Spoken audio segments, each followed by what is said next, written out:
Happy 2020, you guys. I hope you had a wonderful, wonderful New Year's. Before we start with the list, I'd just like to make one final announcement regarding the end of decade mashup.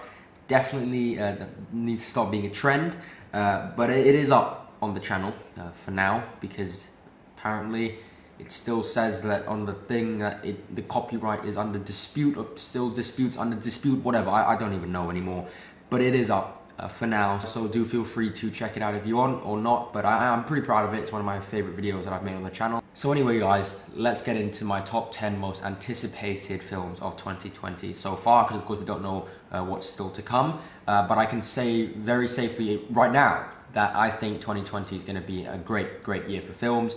The films in the top 10 are really exciting, but even the honorable mentions look great. So without further ado, let's just start with the honorable mentions, which are West Side Story, the Steven Spielberg version. I'm not ridiculously excited for that right now, but I feel like it's probably going to end up on my best of the year list. We've got The Woman in the Window, which was also on my list last year, but it got delayed to 2020. I'm still looking forward to it though. We've got Fast and Furious 9, in which Justin Lin returns to direct, which is very exciting. We've got Top Gun Maverick, and we've got Death on the Nile by Kenneth Branagh. I also feel the need to kind of talk about some of the bigger films that I'm not like ridiculously excited for, but I am going to go see them, and I think they're probably going to be good. They're kind of the more big superhero ones, like Birds of Prey, Black Widow, Wonder Woman 1984. I will say though that there's been a bit of talk about 2020 kind of sort of being the year of superhero fatigue, because we're post Endgame and post Joker, you know, the fatigue could start to set in. And I would agree to some level, because I've just found myself a little bit kind of shut off by superhero movies now, just because I've seen so many. And the ones that are coming out I am excited for, and one of them is on the list, but I don't feel the same level of energy going into this year, but that's just my opinion, and I'm sure these films will be good. Anyway, let's get into my number 10, which is The King's Man. This is, of course, Matthew Vaughn's prequel to one of my favorite films of the decade, Kingsman: The Secret Service.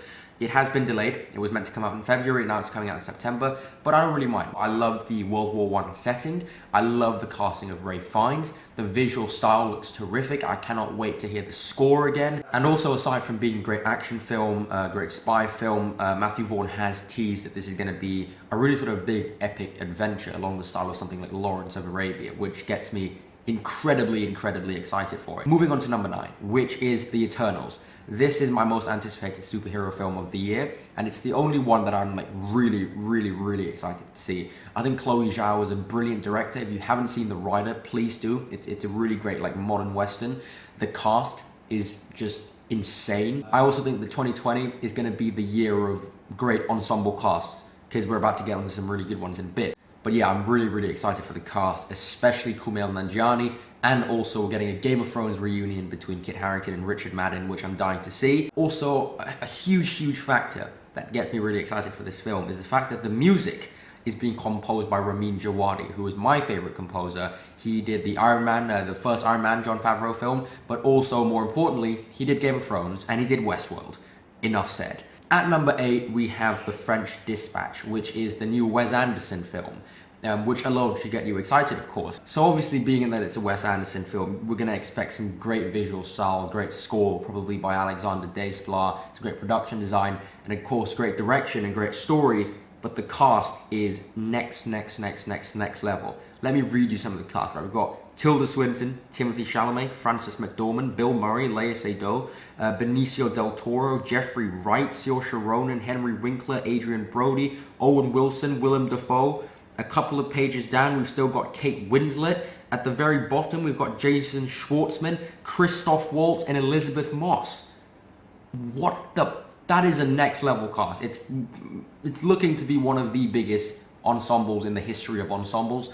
Knowing Wes Anderson though, a lot of these is probably going to be like cameos, but I don't care. It's still like an incredible cast. I cannot wait for The French Dispatch.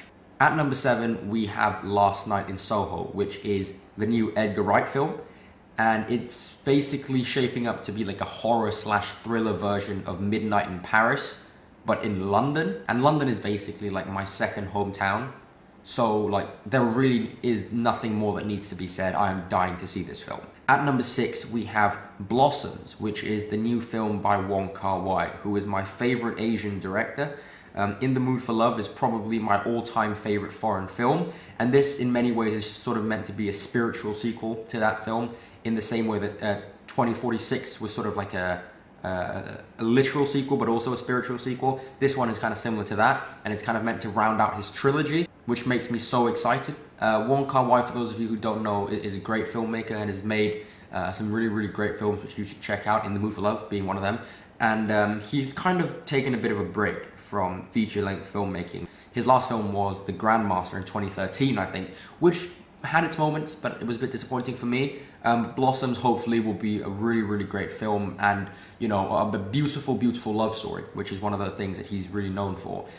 Because In the Mood for Love, I keep going back to that, but it in many ways can sort of be interpreted as like a precursor for films like Lost in Translation and Drive and Her. You know, like the sort of really tragic love story with immense visual style, that kind of thing. So I cannot wait for this film. So my numbers 3, 4, and 5 are actually joint. I can't find myself picking which one I want to watch more. I'm excited for them, you know, equally. But so I'm just going to go in alphabetical order. The first one being Mank, which is the new David Fincher film about the writer of Citizen Kane, who is played by Gary Oldman. Now, of course, a lot of you probably know how much I love David Fincher and how much I love films about films, especially old Hollywood. And to see David Fincher direct actually a script by his father about the writer of Citizen Kane, about the the process of Citizen Kane and the kind of the ups and downs of that, is incredibly exciting. I've said it many times on the channel. I think David Fincher is one of the greatest directors of our time and one of the greatest directors probably ever. And he literally can do no wrong, so I am dying to see Mank. So the next film in this joint 3 is Nightmare Alley. And I'm not actually sure if it's coming out in 2020 or not, because they're going to be filming in this year. So I would assume that this would be like an award season release if they get it out, but it will be quite tight. But anyway, this is going to be the new film by Guillermo del Toro. It's a remake of a 1947 film of the same name, which is very good. You should definitely check out the original Nightmare Alley. And the cast, again, a truly next level ensemble. I'm gonna read it to you. We've got Bradley Cooper, Toni Collette, Cate Blanchett, Rooney Mara, Richard Jenkins, Ron Perlman, Willem Dafoe, and then many more. That is just like, I'm really just struggling to comprehend the fact that Del Toro is able to cram this many actors into one awesome film. That's gonna blow my mind. We've also got a Carol reunion from Rooney Mara and Cate Blanchett. We've got Dan Lawson on cinematography, who of course shot Shape of Water, but also John Wick's 2 and 3. I cannot wait for Nightmare Alley. And my final one in this trio is No Time to Die, the next Bond film, Bond 25. Now, of course, there has been a bit of a controversy, sort of, is Bond getting too woke? Is Lashana Lynch playing a female black 007 and all that? And watching the trailer, the way that they're taking the character of Bond and kind of almost making him a little bit obsolete is concerning. Certainly, it's very concerning in my opinion. But I will say the cast is great. But the main reason I'm really excited for this film is the behind the camera people, because we've got Cary Fukunaga directing. Now, I previously said in my Best of the Decade video that Sam Mendes and Skyfall, taught me a lot about filmmaking and has really shaped my identity as a director. Cary Fukunaga has done the same for me. True Detective, Maniac, Beasts of No Nation, such great work from him. He's a very big inspiration to me. And you know who else is a big inspiration? Damien Chazelle. He doesn't have anything to do with this film, but the cinematographer for La La Land, Linus Sangren, is shooting No Time to Die. We've got Tom Cross, the editor of Whiplash and La La Land and First Man, one of the editors on this film. So you've got a lot of those guys coming over to work on Bond, which is incredibly exciting. The film looks absolutely gorgeous. I think Rami Malek's going to be a great villain. Hopefully they kind of do the characters justice and do the story justice. That's the one concern I have. But from a filmmaking point of view, I think No Time to Die is really going to bring something new to the series, which gets me really excited. Now at number 2, we have Tenet, which is of course the new Chris Nolan film. The 2010s wasn't like the greatest decade for Nolan, aside from Inception, which is my all-time favorite film. I like Interstellar quite a lot. I like Dunkirk quite a lot. I don't see them as like the masterpieces that a lot of people do.